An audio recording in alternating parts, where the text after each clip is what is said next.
अस्सलाम वालेकुम। माखीर चोण लगे सी ते मैं क्या दोस्तां नाल वीडियो बना के शेयर करदा।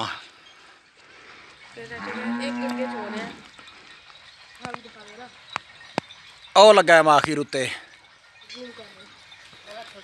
आ फड़ी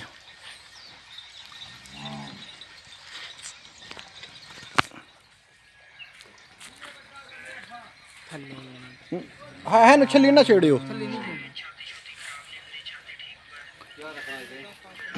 इत्थे इं छाल मार इत्थे आ कर एनू एनू डैस लेने फड़ के चढ़ी है ना लमक के डटरी मैनू फड़ा दे लग ना जावे डटरा डटरा मैनू फड़ा दिंदा।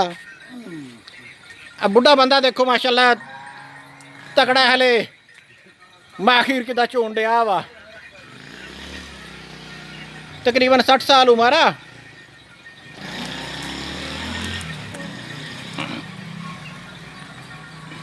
बाबे दी 60 साल उम्र आ तो किदा जोर ला के माखीर नू लाउण लगा। ना मैं चरिया मैं आप चोने मैं ना डिसा ना यह कम ना थी से प्लेट हाँ से फिर छली में दे देता प्लेट दे चल कोई नहीं कहने दी कोई नहीं तू आ पहले चोलिया सी आ पहलो चोया सी तो हुण एक होर चोण लगे आ।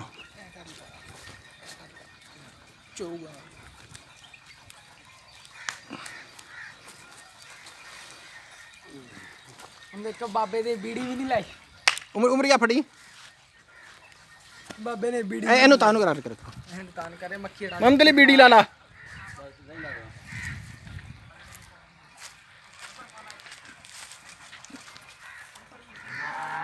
ਅਸੀਂ बीड़ी नहीं पींदे ਅਸੀਂ टाइम नहीं मार के लाने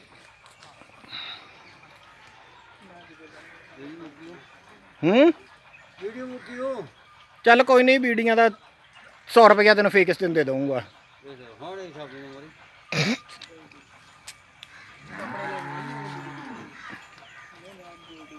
बलोच देख ला जांदा जांदा शायद मंगण लग पिया।